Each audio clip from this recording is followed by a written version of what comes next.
nanti biar bisa bareng. Bismillahirrahmanirrahim. Assalamualaikum warahmatullahi wabarakatuh. Waalaikumsalam warahmatullahi Alhamdulillah wabarakatuh. ya Allah wassalamu alaika ya Rasulullah. Let's hear from everything dari Surah Fatihah. May Allah give us the benefit science. Mari kita baca Surah Fatihah. Semoga mendapatkan manfaat. Al-Hazimiyah Al-Fatihah. Amin. A'udzubillahi minasyaitonirrajim. Iya, Bismillahirrahmanirrahim. Alhamdulillahirabbil alamin. Arrahmanirrahim. Maliki yaumiddin. Lana Ujaina. Iyyaka na'budu wa siratal mustaqim. Siratal ladzina an'amta 'alaihim ghairil maghdubi 'alaihim. Amin. Baik, terima kasih kepada Mas Adi Nugroho dan rekan-rekan sekalian yang sudah hadir. Materi kita pada pertemuan kedua ini tentang kerangka dasar agama Islam. Ini saya share screen. Sudah tampak di layar? Sudah, Pak. Baik, terima kasih. Kerangka dasar agama Islam sejatinya Islam itu agama yang luas. Ya. Dan kemarin kita sudah membahas tentang definisi agama Islam, ya, apa itu agama. Ya. Dan ini saya sedikit akan mengulang kembali. Ternyata kita belajar masalah kerangka dasar agama Islam enggak jauh dari apa yang sudah disyariatkan untuk manusia. Manusia adalah makhluk hidup yang berbadan tegak, yang kulitnya tampak seperti bulu. Tampak kulitnya mempunyai akal, pemikiran, akhlak yang utama, emosi yang berubah-ubah, perasaan yang benar, dan lain-lain sehat, serta perkataan yang fasih dan jelas. Allah memulai penciptaan manusia dari tanah, kemudian menciptakan dari pati air mani. Dia menciptakan Adam dan Hawa, manusia pertama dari tanah dengan tangannya, dan meniupkan ruh, lalu darinya dia ciptakan istrinya Hawa. Ia ikut nama-namanya, lalu menyuruh malaikat agar bersujud padanya. Agar mereka sujud kecuali iblis yang menolak. Dia menurut makan dari satu pohon buah khuldi. Lalu dia lupa dan memakannya. Nah, terkait masalah buah khuldi ini, sejatinya Nabi Adam nggak mau makan buah khuldi ya, tapi karena memang ya, rupanya Ibu Hawa tergoda oleh bujuk rayu iblis. Sehingga Ibu Hawa memaksa Nabi Adam untuk makan buah khuldi. Nabi Adam tidak mau. Ya. Nabi Adam, baik kalau kau memaksa, silakan kau yang memetik buah khuldi. Dipetiklah buah khuldi itu sama Ibu Hawa. Jika dipetik, apa yang terjadi? Keluar getah khuldi. Itulah sekarang perempuan atau kaum Hawa sampai sekarang dan hari kiamat nanti akan selalu membawa getah buah khuldi. Yang disebut dengan menstruasi. Saya berpikir untuk yang metik Ibu Hawa, coba yang metik Nabi Adam. Wah, repot itu. Laki-laki ntar yang menstruasi. Lalu apel itu buah kulit tadi dikasih ke Nabi Adam. Nabi Adam makan. Dan ketika Nabi Adam makan, ternyata buah kulit itu nyangkut di tenggorokan. Sehingga laki-laki itu ada jakun. Ya. Jakun dalam Ya. bahasa Inggris menurut John M. Cole ataupun Google Translate adalah apples Adam. Artinya Adam apples. Hawa makan buah kulit ketelan. Tapi nyangkut di dada, terbelah menjadi dua, jadilah buah dada. Saya kira seperti itu ya. Makanya Ya, Pak. Allah menciptakan Adam dan Hawa, bukan Adam dan Joni. Makanya kalau kita suka dengan lawan jenis itu hal yang wajar. Dan itu merupakan Iya. fitrah. Yang nggak wajar kalau kamu suka sama jenis. Nah, ini tugas saya nih untuk uruskan. Baik, pengertian agama kemarin saya sudah mengutip beberapa pengertian dari para ahli ya. Di mana Harun Nasution ya beliau mengatakan agama itu kata bahasa Arab din, bahasa Eropanya religi, yang saya katanya agama, tidak dan pergi. Di mana dia mengatakan bahwa agama itu ikatan antara kita manusia kepada yang maha gaib. Ya, pengakuan terhadap adanya hubungan manusia dengan kekuatan gaib yang sifat tinggi, pengakuan terhadap adanya hubungan manusia dengan kekuatan gaib yang menguasai manusia, mengakhiri pada suatu bentuk hidup yang mengandung pengakuan pada suatu sumber yang berada di luar diri manusia yang berperan manusia. Ini kan banyak kan kejadian seperti ini. Ya. Jadi intinya bahwa agama itu membuat kita itu untuk patuh. Kenapa? Karena kerangka dasar agama Islam sejatinya cuma ada tiga. Hanya ini, akidah, syariah, akhlak. Ya lagi, karena agama Islam, akidah, syariah, akhlak. Kita bahas satu persatu sekarang. Akidah diambil dari bahasa Arab. Kamu kalau nanti menjelaskan suatu permasalahan, berangkat dari definisi kata dulu. Berangkatlah dari definisi kata. Akidah dari kata akoda, artinya ikatan. Ya, akoda itu ikatan. Maka nanti kalau perempuan kamu Mas Adi atau Yolanda nanti sudah punya pasangan masing-masing, nanti kan ada, kalau menikah itu ada akad nikah. Dukun itu Iya. akad nikah. Akad itu ikatan, ikatan pernikahan. Nah, akidah ini ikatan. Ikatan yang membuat seorang hamba harus menyembah kepada Tuhannya. Itu akidah. Nah, akidah dasar Islam itu ada 50 poin. Ini kalau saya jelaskan bisa sampai subuh. Ya, 50 poin itu hitungannya gini. 20 sifat wajib bagi Allah, 20 sifat mustahil bagi Allah, 1 sifat jaiz bagi Allah. 20, 20, 40 tambah 1, 49. Lalu yang 9 ini dari mana? Sifat wajib bagi Nabi dan Rasul ada 4, sifat mustahil bagi Nabi dan Rasul ada 4, sifat jaiz bagi Nabi dan Rasul ada 1. Jadi 4, 4, 1, 9. 9 tambah 4, 1, 50. Ini akidah dasar yang harus kita ketahui. Wajib malah. Ya. Apa definisinya? 50 ini sifat wajib bagi Allah ada 20. Sifat wajib bagi Allah ada 20. Mungkin kamu dulu pernah ngaji tadi atau Yolanda ya. Juti dambakoh Lil nawadisi. Ya. Terus iyamu binafsi wadaniyat kudrat iradat ilmu ayat sama basur kalam qadiran muridan aliman hayan sami'an basiran mutakalliman. Ini ada 20. Saya menjelaskan mungkin 5 aja ya. Contoh. Ya. Wujud artinya ada. Allah itu ada. Hidam terdahulu. Allah terdahulu. Allah tidak ada permulaannya. Adanya kita di alam semesta ini bukti adanya Allah. Bako kekal. Allah maha kekal.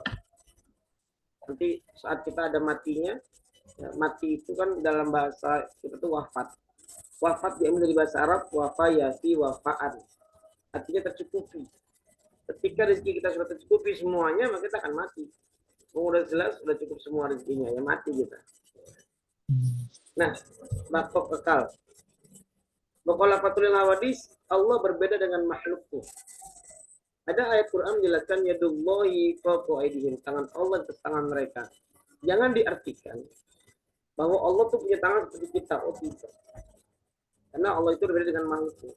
Tangan Allah bagaimana? Ya Allah, kita nggak tahu. Mungkin yang maksud ayat ini tangan Allah itu adalah kekuasaan Allah. Kekuasaan adalah kekuasaan manusia. Itu ya. Lalu ada juga syamu binafsi, Allah berdiri dengan sendirinya. Allah la syarikalah, tidak ada sekutu baginya. Lam yalid wa lam yulad, tidak dilahirkan dan tidak pula melahirkan. Tidak beranak dan tidak diperanakan. Jadi binafsi ini sifat wajib bagi Allah. Lalu nanti ada sifat mustahil bagi Allah ada 20 juga. Ada mudus, fana, mumasalah, ta'adud, nah itu banyak. Adam lawan dari wujud. Tidak ada. Jadi mustahil Allah itu tidak ada. Mustahil. Kudus.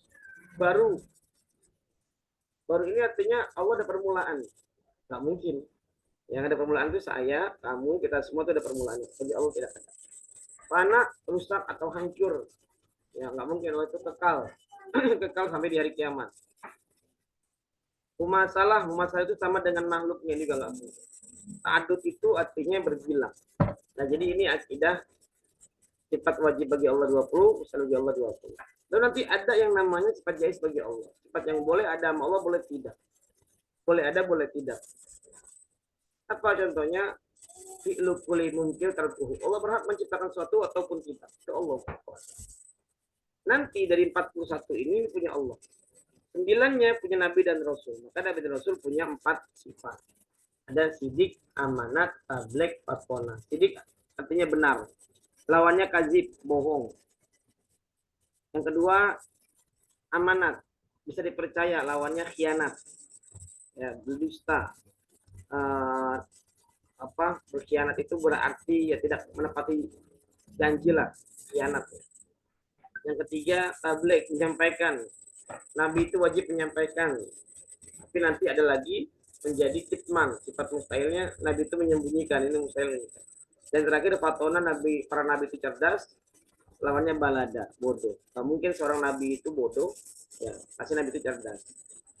Debat dengan siapapun seorang nabi itu pasti benar. Ya ketika Raja Namrud dengan sombongnya mengatakan, "Hai Ibrahim, apa kehebatan Tuhanmu?" Nabi Ibrahim, "Tuhanku bisa menghidupkan dan mematikan." Lalu dengan sombongnya Namrud membawa 2 orang prajurit, satu dibunuh, satu hidup. "Aku bisa menghidupkan dan mematikan sama dengan Tuhanmu." Oh baik. Lalu itu yang kedua, "Tuhanku bisa menjalankan matahari dari timur ke barat." Memang kau Tuhan, coba jalanin tuh matahari dari barat ke timur. Nggak bisa. Banyak kisah-kisah tentang Nabi yang hebat. Ya. Dan terakhir, Nabi punya sifat jais. Nabi itu juga manusia. Dia butuh makan, butuh minum. Nah, itulah sifat Nabi. Basyarun lakal basyar. Manusia tapi tetap seperti manusia. Itu akidah ya. Jadi akidah itu ikatan antara hamba dengan Tuhan. Yang kedua, syariah. Syariah ini diambil dari kata syara'ah. Artinya jalan. Kamu tinggal di jalan apa? Oh, saya tinggal di jalan Pulau Mas, Pak. Pulau Mas, jalan pacuan kuda, nah itu syari pacuan kuda. Persyaratnya syari itu jalan. Makanya syariah ini adalah sebuah jalan, ya, jalan di mana seorang hamba itu mengikuti rel yang sudah dibikin oleh Allah, ketentuan-ketentuan Allah. Nah, nanti syariat ini terbagi menjadi 4. Ya. Yang pertama, syariat dalam sifat ubudiyah. Sifatnya ibadah. Sholat, puasa, zakat, pergi haji. Ini ada dalam syariah. Poin pertama itu ubudiyah. Yang bahas masalah ibadah. Lalu ada lagi syariah yang kedua. Syariah yang kedua ini masuk dalam kategori muamalah. Hubungan antar sama manusia atau sosialisasi. Nanti di sini kita akan belajar tentang namanya jual beli, sewa menyewa, pinjam dan minjam, utang piutang. Ini ada di syariah poin kedua, yaitu muamalah. Ada lagi nanti syariah poin ketiga, yaitu munakahat. Munakahat itu pernikahan. Nanti dibahas di pernikahan ini. Ya, pernikahan itu ya, bisa menjadi hukumnya bisa wajib, bisa sunnah, bisa mubah, bisa haram. Wajib bagi mereka yang memang sudah cukup usia dan mampu dalam konteks ekonomi, dia mampu, konteks keilmuan juga mampu, dan sudah ada waktunya, sudah ada jodohnya, silakan. Jangan udah lagi jadi fitnah, hukumnya diwajib. Juga sunnah, sudah mampu Pak, secara ekonomi mampu, ya. Tapi usia terlalu belia, terlalu muda, itu sunnah. Kalau yang udah mampu untuk biayai silakan, tapi kan usianya terlalu muda ya monggo. Itu juga haram. Kalau memang pernikahan itu diniatkan untuk menyakiti atau untuk mengambil harta warisnya, itu haram. Jelas itu. Nah, nanti ini ada munakat di sini. Nanti juga akan membahas tentang talak. Talak. Nanti kalau kamu udah menikah lalu cerai, ya cerai itu, nah ini ada talak 1, talak 2, talak 3. Kalau talak 1 masih bisa balik. Ya, kalau talak 2 masih bisa balik, talak 3 udah nggak bisa balikan lagi. Tapi yang perempuan ini harus nikah dulu sama orang lain. Ada muhalil di situ. Orang yang nilai-nilai. Ya. Setelah dia nikah sama orang lain, baru balikan lagi bisa. Nanti kita bahas tentang di munakahat nanti. Ya. Yang terakhir, syariah dalam konteks jinayah. Ya, jinayah itu hukum bunuh. Ya, hukum bunuh. Jadi misalnya, alhamdulillah, ya, ada pembunuhan yang disengaja, ada yang tidak disengaja. Yang nggak disengaja gimana? Misalnya kamu mau nembak burung, kamu jual burung nih, nembak burung. Kamu lagi ngeker burung, ternyata yang tembak bukan burung beneran, tapi burung yang lain. Akhirnya yang punya burung mati. Ya. Nah itu namanya pembunuhan tidak disengaja. Nanti ada hukuman tersendiri. Kalau hukuman disengaja gimana? Kalau hukuman disengaja, pembunuhan yang disengaja nanti yang bersangkutan ya dibalas dengan kisos. Ya. Kalau memang hukumnya hukum Islam, bunuh ya dibalas dengan bunuh, jewer balas dengan jewer, cubit balas dengan cubit, gampar dengan gampar, dan seterusnya. Jadi nanti syariat tadi bagi menjadi 4 tadi ya, ibadah. Lalu yang poin kedua adalah muamalah. Yang ketiga nanti bahas munakaha, yang keempat jinayah. Jadi ini syariah. Kita mungkin nantinya fokus pada ubudiyahnya aja, dengan ibadah yang benar. Ya. Next terakhir adalah akhlak. Akhlak berakar dari kata kholako, artinya menciptakan. Secara istilah berarti menciptakan perbuatan yang baik. Sehingga nanti ada istilah akhlak karimah, anak yang terpuji. Secara garis besar, akhlak terbagi menjadi tiga. Pertama, akhlak terhadap Allah dan Rasulnya. Gimana akhlak terhadap Allah dan Rasulnya, Pak? Yang pertama, Allah sudah menyuruh kita kalau pagi-pagi subuh bangun. Ngapain, Pak? Sholat subuh berjamaah. Ya ini alhamdulillah. Ya kalau lagi bangun Pak. Kalau lagi malas 8 baru bangun Pak. Ini mas saya bukan yang lain, bukan saya. Ya. Orang Cina itu dia punya kepercayaan begini. Ya karena saya banyak bergaul dengan orang Cina ya. Seandainya mereka bangun itu kalah dengan matahari. Jadi matahari udah terbit, dia baru bangun. Itu bagi mereka itu hari sial. Ya udah nggak usah dagang. Apain dagang? Percuma. Sial kita sekarang hari ini. Kenapa sialnya? Ya karena keduluan matahari. Jadi kalaupun dagang ya rugi. Jadi mendingan tidur sekalian, nggak usah kerja, nggak usah aktivitas. Sedangkan di Islam kita kan punya sholat subuh. Ya. Dan sholat subuh ini kan, Masya Allah. Ya, matahari belum terbit kita sudah harus menjalankan aktivitas. Berusaha mengambil air wudhu, sangat subhanallah. Itu akhlak terhadap Allah. Akhlak terhadap Rasul gimana? Kita senantiasa cinta kepada Nabi dengan berbanyak membaca sholawat. Sallallahu ala Muhammad. Sallallahu ala Muhammad. Sallallahu ala Muhammad. Sallallahu ala Muhammad. Kita berbanyak sholawat. Itu akhlak kepada Nabi. Yang kedua, akhlak terhadap diri sendiri. Gimana akhlak terhadap diri sendiri? Kamu harus mempunyai akhlak yang baik terhadap diri kamu sendiri. Apa contohnya? Ketika mata kamu capek, lelah, itu isyarat kamu harus tidur. Kamu istirahat. Ya, ketika badan kamu capek, kamu harus rebahan. Ya, ketika kaki kamu pegel untuk berjalan, ya, istirahat dulu. Jangan memaksa anggota badan kamu untuk beraktivitas di luar kemampuan kamu. Kan kamu yang tahu kemampuan diri kamu sendiri. Saya kan bisa memaklumi kok kamu paginya kerja, lalu 5:30 harus kuliah agama. Oleh itu saya nggak mau membebankan kepada kalian. Udahlah, saya mah kuliahnya enjoy aja, enjoy learning lah. Ya, saya juga nggak mau persis. Kenapa? Kita ini punya kesibukan, tapi kamu ini. Ya, sekali mohon izin, saya nggak bisa lama-lama karena nanti setelah maghrib ini saya ada undangan ya.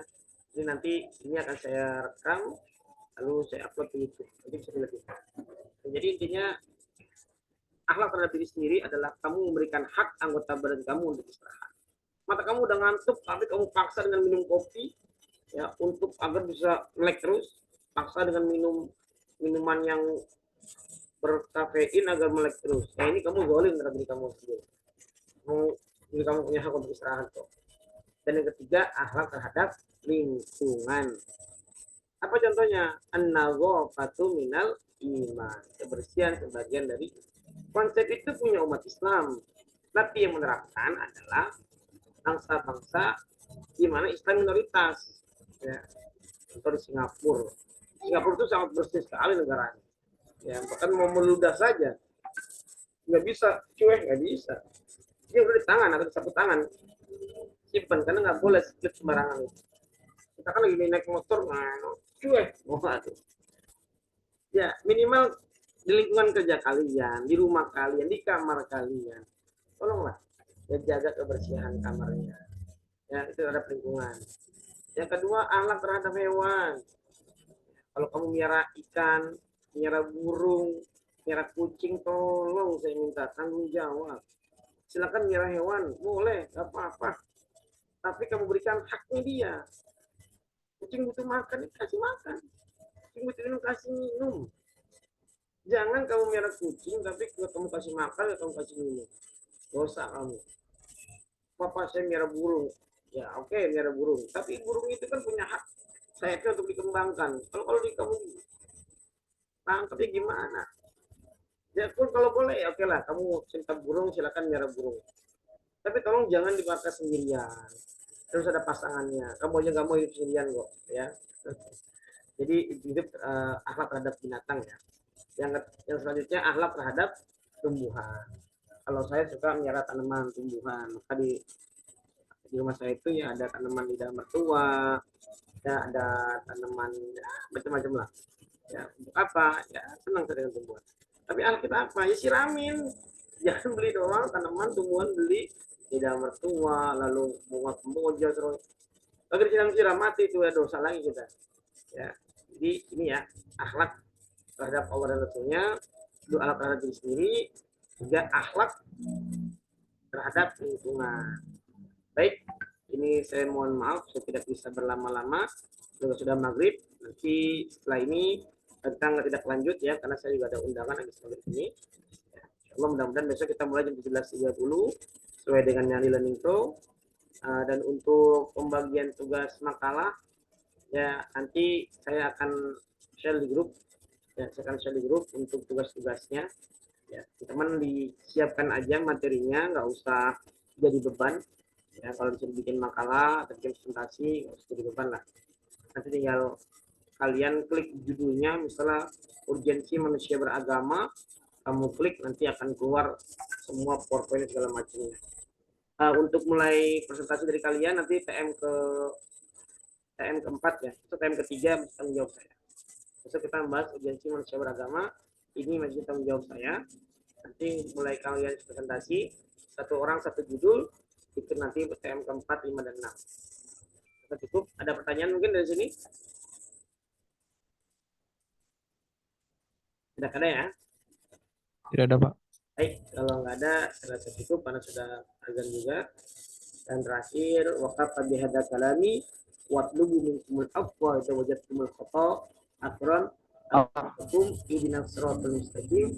Wassalamualaikum warahmatullahi taala wabarakatuh.